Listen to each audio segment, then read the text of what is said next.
Hello à tous et bienvenue dans ce nouvel épisode du podcast Âme de Bar. Aujourd'hui, j'ai envie de vous raconter une petite histoire et plus particulièrement une histoire qui s'est passée il y a quelques mois lors de mon training camp en Pologne. Je sais pas si vous avez suivi, mais bon, peut-être pour les nouveaux. À la fin de l'année dernière, donc en novembre, je suis partie une semaine à Bydgoszcz, je crois que je sais toujours pas le prononcer, avec la team de Power Camp pour m'entraîner avec l'ancien entraîneur national de Pologne. Sauf que à ce moment-là, je revenais de près d'un an. Alors attends, novembre. Non, je m'étais blessée en février. Donc de février à novembre le training camp, voilà, ça faisait plusieurs mois déjà que j'étais blessée et que je n'arrivais plus à refaire des barres lourdes. Quand je dis lourdes, pour moi, c'était surtout sur l'arraché, donc le snatch, plus de 60 kg en snatch, puisque c'est le mouvement sur lequel je m'étais blessée et du coup, j'arrivais plus à refaire du lourd, j'arrivais plus non plus à remettre trop de volume. Donc je continuais de faire de l'haltéro, mais surtout beaucoup de renfort, j'avais fait des infiltrations, etc. Bon bref, j'étais blessée et j'avais pas refait de barres de plus de 60 kg à l'arraché depuis plusieurs mois. Sauf que pendant ce training camp là, donc je vais vous expliquer plus en détail après, j'ai découvert, enfin j'ai pas découvert, mais j'ai mis en place un outil que je connaissais déjà, qui m'a énormément aidé et qui m'a fait repasser ce cap, donc de retirer sur du lourd et notamment sur 67 kg à l'arraché qui était mon PR, donc vraiment mon record que j'avais fait au dernier championnat de France Honneur plus d'un an avant. Donc là, l'heure où je vous parle, on était saison 2025-2026 et c'était en 2024 du coup que j'avais fait 67 en snatch à l'arraché. Désolée, je parle un peu franglais. Voilà, et donc du coup, j'ai décidé de vous en faire un épisode de podcast pour vous raconter un petit peu comment ça s'est passé, quel est cet outil, comment le mettre en place et comment l'utiliser. Et coucou, moi c'est Shirley, je suis coach et athlète d'haltérophilie et à chaque épisode je t'ouvre les coulisses de ma vie sportive et de mon métier. Mon but est de t'aider à simplifier ta pratique, renforcer ta confiance et t'aider à progresser avec authenticité afin que toi aussi tu brilles sous la barre et dans la vie. Donc du coup, je vous recontextualise un petit peu, j'ai été blessée, etc.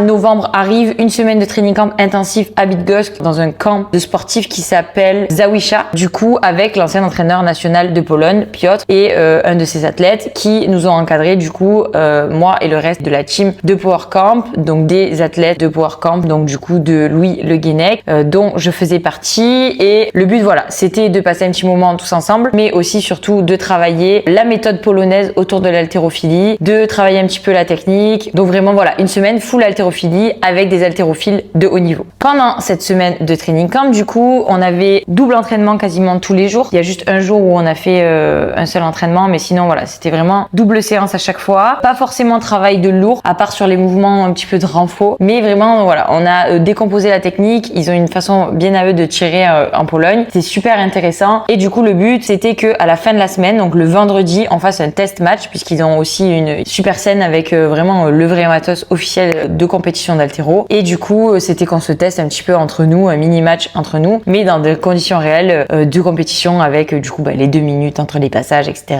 La barre qui se charge sur le plateau, etc., etc. Sauf qu'on n'avait pas 3 essais, je crois. Si on avait réussi nos 3 premiers essais, que ce soit sur l'arraché ou l'épaulé jeté, on avait le droit d'en faire un 4e. Et du coup, on s'est préparé toute la semaine à ce test match. Tout le monde appréhendait un petit peu ce moment. Moi, je pense un petit peu plus que les autres parce que encore une fois, je revenais de blessure et surtout j'étais qu'avec des haltéros bien meilleurs que moi, vraiment. Là, je pense que j'ai été clairement une des filles qui avait les plus petites barres. Alors on n'était que 3 filles, j'étais avec José Galland si vous la connaissez pas. Enfin bref, je vais pas rentrer dans les détails, mais voilà, j'étais qu'avec des queens de l'haltéro et vraiment déjà mentalement c'est une épreuve, même si c'est un challenge que j'adore et c'est pas une épreuve dans le sens où je suis la plus nulle, c'est mon ego qui en prend un coup, etc. Mais c'est challengeant en fait. Du coup, t'es qu'avec des filles qui tirent mieux ou plus lourd que toi. Du coup voilà, c'était un beau challenge, mais j'avais cette double appréhension, donc du coup de pas vouloir être ridicule non plus, mais aussi de tirer de nouveau sur du lourd avec cette blessure là. Et ça a pas loupé puisque du coup dès les premières séances, je me rappelle et j'ai une vidéo de ça, puisque du coup j'ai fait une vidéo à une amie à moi, je sais plus à qui exactement, où je pleurais parce que je disais j'ai mal en fait, j'ai mal, ça se passe pas bien, ça me fait chier parce que clairement je peux pas profiter pleinement des entraînements parce que j'appréhende et à juste titre, j'appréhendais pas avant d'arriver et j'appréhende parce que j'ai mal en fait, je la sens, j'ai beau m'échauffer, je sens que j'ai une gêne, ça me permet pas de m'entraîner comme je veux et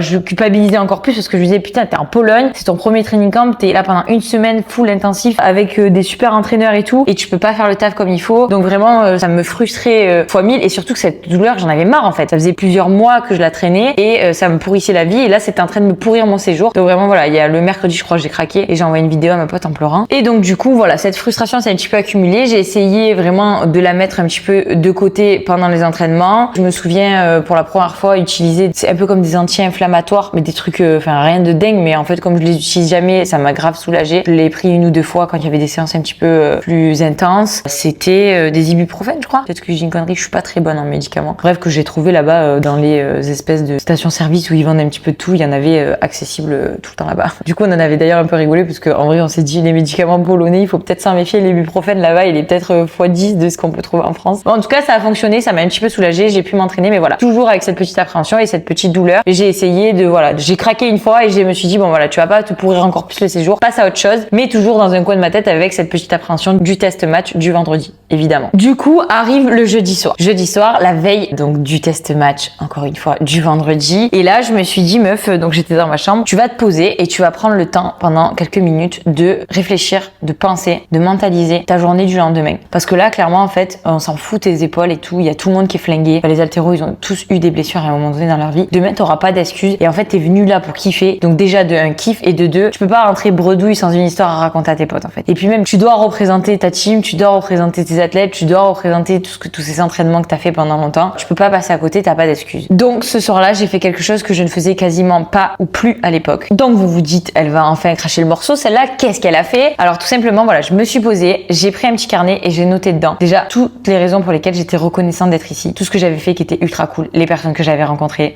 Enfin vraiment là, c'est dommage. Je crois que j'ai pas mon carnet avec moi. Si je crois que j'ai mon carnet avec moi, je vais aller vous chercher mon carnet. Donc voilà, je vous mens pas, mon petit carnet, il est là. Alors je vais pas tout vous lire certainement, mais je vais essayer de retrouver du coup le moment dont je vous parle. Octobre, non, on a dit que c'était en novembre. Voilà, on y est. Donc mercredi 3 décembre, j'avais commencé à noter dans mon carnet le mercredi et j'ai fait la même chose du coup le jeudi 4 décembre. Donc je vous dis novembre, mais du coup on était à la fin, la veille du coup du test match. J'ai noté, je suis reconnaissante d'être entourée de personnes qui partagent les mêmes centres d'intérêt que moi et qui m'élèvent même si je ne les connais pas depuis longtemps. Je suis reconnaissante d'avoir l'indépendance financière et professionnelle pour venir une semaine ici, parce que clairement, faut qu'on se le dise aussi. Trop drôle, je parle d'une paire de chaussures que j'ai achetée que j'ai jamais reçue, c'était une arnaque sur Instagram. Super. Mais à l'heure où j'ai écrit, je le savais pas et du coup, j'ai ressenti la reconnaissance, c'est ce qui compte. Je suis reconnaissante d'être entourée de grands athlètes. J'ai tout ce qu'il me faut pour continuer à grandir et à performer en tant que coach et athlète. Je suis au bon endroit ici et dans ma vie. J'ai tout ce qu'il faut pour de nouveau arracher 65 kilos et pour les jeter plus de 80. Et bref, après, j'ai continué un petit peu toute ma bible derrière. Bref, tout ça pour vous dire que voilà, tout était noté ici et j'ai pris un petit temps pour écrire et surtout pour visualiser ce qui allait se passer. Donc j'ai noté tout ça en essayant de ressentir un maximum cette bienveillance que j'avais vraiment en moi. J'étais vraiment reconnaissante. C'est même pas de la bienveillance, en fait, c'est de la gratitude, de la reconnaissance d'être ici pour toutes ces raisons-là et pour bien d'autres. Mais vraiment, je l'ai pas juste écrit. Alors déjà, sachez que d'écrire, c'est une bonne chose et d'ailleurs au stylo bleu, c'est encore mieux parce que votre cerveau fait pas la différence entre ce que vous écrivez et ce que vous vivez réellement. Encore plus pour les émotions que vous ressentez. Bref, je rentrerai un petit peu plus dans le détail après. Mais du coup, voilà, j'ai pris le temps de ressentir tout ça, de le noter et après, j'ai pris un temps pour visualiser ce qui allait se passer le lendemain. Et clairement, je me suis visualisée arracher plus de 60 kilos, pour être exact même 65 kilos. Donc c'est quelque chose qu'en plus j'avais déjà fait, donc c'est encore plus facile, mais vous pouvez aussi le faire pour des choses que vous avez jamais fait, même si on est d'accord que j'allais pas visualiser que j'ai arraché 80 kilos. Fallait quand même rester un petit peu cohérent, mais je suis sûre qu'au final, si tu fais ça pendant plusieurs mois, semaines, ça peut marcher. Donc je me suis visualisée en train de passer sur le plateau, je me suis visualisée mettre mes mains sur la barre, je me suis visualisée, et ça c'est quelque chose que je fais très souvent en compétition et notamment dans les compétitions où je performe, comme par hasard, parce que déjà je me focus sur rien de ce qu'il y a autour, je me focus que sur le moment présent et sur ce que je suis en train de faire. Et là en fait, ce jeudi soir, j'ai fait la même chose. C'est-à-dire que voilà, j'ai fermé les yeux, je me suis peut-être mis en position ou pas, j'étais dans mon lit et je me suis imaginé, je l'ai tellement fait souvent ce truc-là que je sais exactement ce que je ressens. Je me suis imaginé crocheter ma barre et ressentir voilà, le premier tirage ultra lourd, faire mon extension de hanche et bam, passer sous ma barre et me redresser et surtout valider cette barre et cette sensation de gratitude et de joie que j'allais éprouver après. J'ai arraché cette barre mentalement et plusieurs fois. Et j'ai pris un petit temps pour intégrer tout ça et pour vraiment voilà,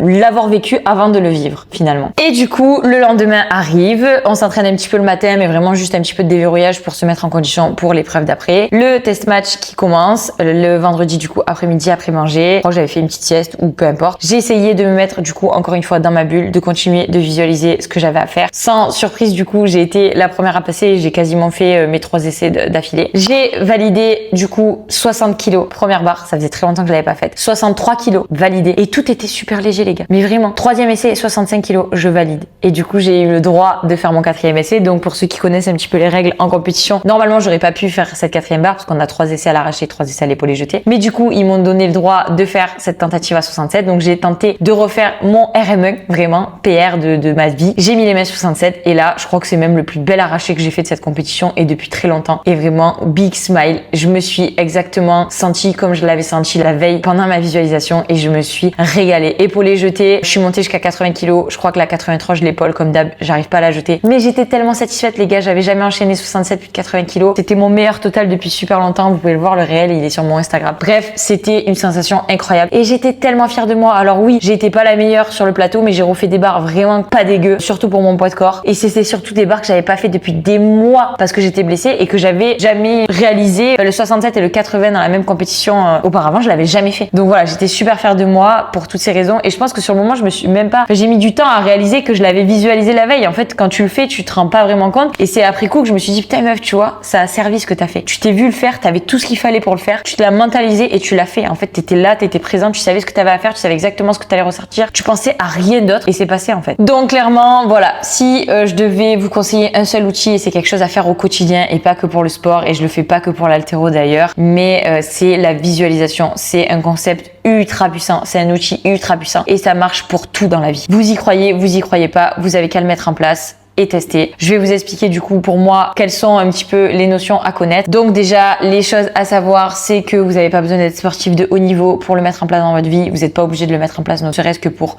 le sport, pour un entretien d'embauche, pour ce que vous voulez. Vous pouvez le tester et vous vous rendrez même pas compte que ça marche sur le moment. Mais en tout cas, ce qu'il faut faire, voilà, c'est vous visualiser en train de vivre ce que vous allez vivre et de ressentir surtout la satisfaction, la gratitude. En fait, une émotion, ce qu'on appelle les émotions élevées, qui sont l'amour, la joie, ou vraiment, si vous savez pas quoi ressentir, c'est la gratitude. C'est vraiment d'avoir vécu cette expérience et d'avoir accompli ce que vous avez accompli ou d'avoir atteint tel objectif que vous vouliez vous fixer. Le plus important, c'est ça, c'est de vous visualiser en train de le faire et surtout de ressentir ce que vous allez ressentir à ce moment-là. Sachez que votre cerveau vraiment ne fait pas la différence entre quelque chose que vous imaginez et quelque chose qui s'est vraiment passé. C'est aussi pour ça que du coup, on vous dit tout le temps d'arrêter de vivre dans le passé et de ressasser des choses négatives parce qu'en fait, c'est comme si vous les reviviez à chaque fois. Alors, ne serait-ce que juste de les mentaliser et d'y penser, c'est comme si vous les reviviez. Donc, si vous passez votre temps à revivre des trucs, à penser à des trucs négatifs, vous passez votre temps à vivre dans des émotions négatives et du coup, votre cerveau fait pas la différence entre, je sais pas moi, un choc émotionnel que vous avez eu, que vous revivez tous les jours, pour lui, c'est comme s'il était en train d'arriver chaque jour, encore une fois. Ben voilà, la visualisation, c'est pareil, mais c'est comment tirer du positif de tout ça et c'est la meilleure façon de faire. Du coup, vivre ce que vous voulez vivre et avec des émotions élevées, comme si vous l'aviez déjà vécu et d'être reconnaissant pour ça. Au-delà de tout ça, la visualisation a plein d'autres bienfaits. Vous le savez, en ce moment, je parle aussi pas mal de méditation. La visualisation, ça reste un moment à soi, pour soi. Vous pouvez faire ça tous les matins ou comment vous voulez que votre journée se déroule ou juste prendre un temps pour visualiser une des tâches qui vous stresse un petit peu dans la journée ou juste l'entraînement qui va arriver le soir. Bref, en tout cas, ce moment-là que vous allez prendre pour vous connecter à vous, c'est aussi une forme de méditation, de temps pour vous où vous vivez l'instant présent ou l'instant présent futur qui va arriver, mais finalement vous êtes présent à ce que vous faites et vous êtes connecté à vous et ça a plein de bienfaits sur le corps. Voilà, je vais pas rentrer dans les détails parce que ça mériterait un épisode à part entière et qu'en ce moment sur les réseaux je vous tanne quand même avec la méditation et le moment présent. Mais voilà, la visualisation, ça a ses bienfaits du coup pour te faire atteindre certains de tes objectifs et énormément aussi pour te concentrer. Donc je vous parlais tout à l'heure des compétitions, moi c'est quelque chose aussi, sans parler déjà de performance, ça me permettait juste de me concentrer et de me mettre dans le moment présent de mes compétitions pour pas stresser et pour pas penser à tout ce qui pouvait arriver de négatif ou le message que j'avais reçu juste avant ou le travail que j'avais à faire en rentrant. Bref, vraiment pour me connecter au moment présent. Donc voilà, c'est un outil exceptionnel pour toutes ces raisons-là et je vous conseille vraiment de l'utiliser dans votre quotidien. À l'heure où je vous parle, je suis pas totalement guérie de ma blessure à l'épaule et finalement j'en ai pas une grande idée parce que c'est vrai que ça fait longtemps, mais comme vous l'avez suivi, que je me suis pas entraînée trop non plus en haltérophilie suite à ma prépa du coup pour le marathon puis mon séjour à Bali, pour le semi-marathon pardon. Mais en tout cas, ce que j'ai compris et bizarrement depuis que je me prends bien moins la tête avec ça, j'ai bien moins de douleur et ça me permet de rebouger un petit peu, donc je vais retester ça bientôt avec l'haltéro maintenant que je suis rentrée en France. Ce que j'ai compris finalement, c'est ce qui avait plus besoin de guérir à ce moment-là, c'était pas forcément mon épaule, mais c'était surtout aussi la confiance que j'avais en mon corps, en moi-même. Et parfois, avant de réussir quelque chose dans le monde réel, il faut déjà s'autoriser à le vivre. Vraiment s'autoriser, ce mot-là est très important. S'autoriser à le vivre dans ses pensées et dans sa tête. Voilà, j'espère que cet épisode vous a plu. Peut-être que ça peut aussi vous aider un petit peu à vous identifier au travers de ça. C'est vrai que voilà, je vous raconte toujours les choses un petit peu en transparence et j'avais pas trop parlé de cette expérience